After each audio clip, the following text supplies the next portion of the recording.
Chers compatriotes, après plusieurs années de silence et de retenue qu'imposait mon statut d'homme d'État, je me sens dans l'obligation de briser ces devoirs, car le salut de notre peuple en dépend.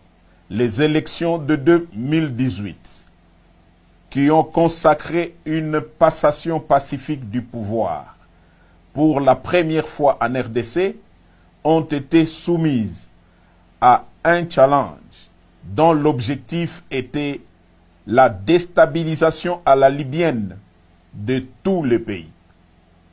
Devant ces plans machiavéliques, forgés dans le sombre salon de les ennemis de la RDC, une paix des braves s'érigeait devant nous comme la seule solution salutaire pour épargner le pays de l'hécatombe planifiée. Cette paix des braves s'est matérialisée par un accord dont la majorité des acteurs sont encore vivants, à l'exception des généraux disparus Delphin Kayimbi et Tim Mukonto. Paix à leur âme. L'opinion tant nationale qu'internationale retiendra que l'enjeu exclusif qui avait motivé la signature de cet accord, c'est l'alternance pacifique entre un président entrant et un président sortant sans effusion de sang, comme cela a toujours été le cas depuis l'indépendance. Force est de constater que cet acquis indéniable est malheureusement mis en mal gravement par Félix Antoine Tshisekedi, qui en était le plus grand bénéficiaire. En effet, dès la prise du pouvoir, le nouveau président a commencé à déboulonner, selon ses propres termes, les systèmes qu'il a mis au pouvoir en dépit des prescrits de la Constitution. Son pouvoir a été caractérisé par des antivaleurs et des mots qui, aujourd'hui, mettent en péril l'unité du pays. Je cite: la corruption institutionnalisée, les tribalismes à outrance, la prédation des richesses du pays en détruisant le cycle de la croissance économique dont tous les agrégats macroéconomiques étaient favorablement ouverts au début de son mandat.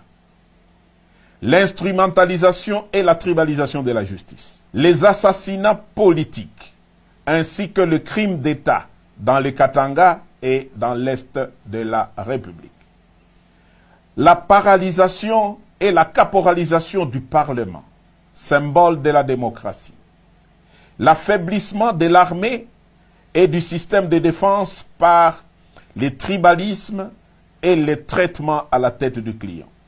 La gouvernance par défi, en muselant la presse et en violation de tout le droit de l'homme auquel le pays avait souscrit par une ratification solennelle des traités internationaux en la matière.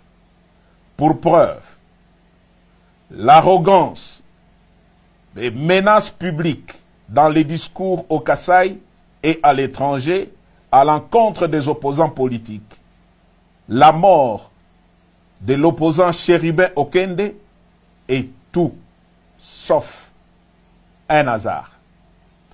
Le non-respect des accords nationaux, régionaux, et j'en passe. Au dernier sommet de l'ONU, Fachi a raté l'occasion de se taire à 3 mois de la fin de son mandat. Dès lors, les devoirs et le patriotisme m'interpellent et m'appellent. Devrions-nous nous taire et regarder périr un peuple dont tous les espoirs étaient permis lors de la première alternance pacifique du pouvoir? Tshisekedi a perdu toute légitimité en reniant l'accord qui lui a permis d'accéder au pouvoir. Il est aujourd'hui comme un inconscient qui joue avec le feu dans une poudrière. Nous taire ou nous résigner serait trahir ce peuple qui a droit à espérer mieux. L'armée et la police, ainsi que toutes les forces de défense du pays, ne sont plus liées au devoir d'obéir dès lors que le commandant suprême est devenu lui-même un danger par son immaturité, son incompétence notoire, son népotisme et son comportement tribaliste qui menace l'unité nationale. Les élections prochaines seront le feu qui va embraser la poudrière. Car, loin d'être transparentes et inclusives, elles ont été organisées pour une tricherie à grande échelle et malheureusement cousues de fil blanc. J'en veux pour preuve. 1.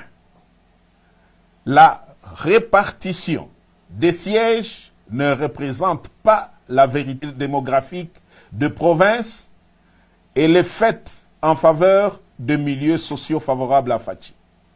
2.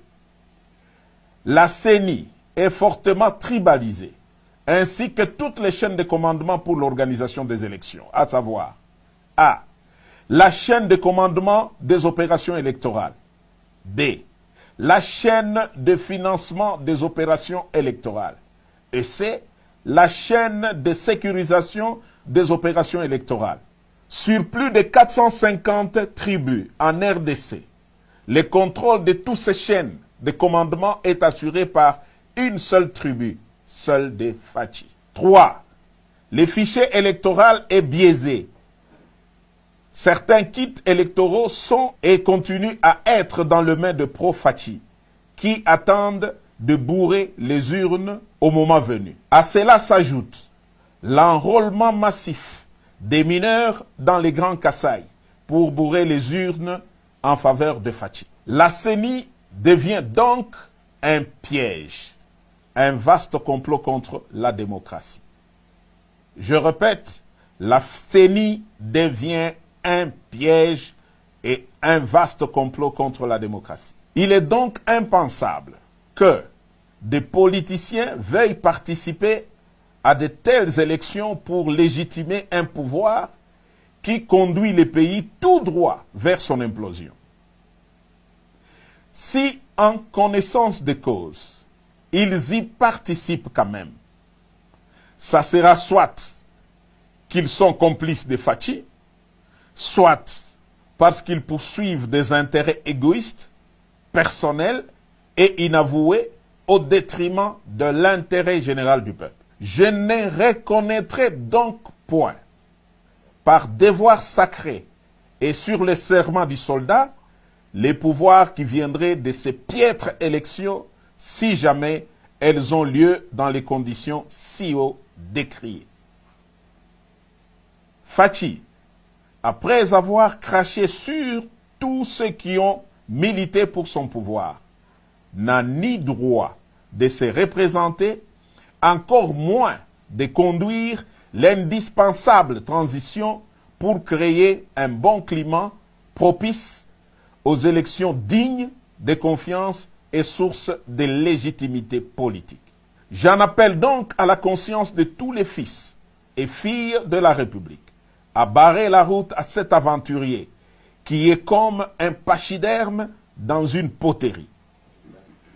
Aux compagnons d'armes FARDC, vous avez fait montre d'une discipline exemplaire, d'éviter les courants de coups d'État en Afrique. Vous avez jugé bon de laisser Fachi terminer calmement son mandat. Mais alors, si d'ici le 20 décembre, rien ne change dans l'organisation d'une élection inclusive et crédible comme cité si haut, nous serons dans l'obligation d'appliquer et de faire appliquer l'article 64 de la Constitution. S'il a en lui un peu d'héritage de son père qui a consacré toute sa vie pour voir l'avènement de la démocratie dans RDC, Fachi doit se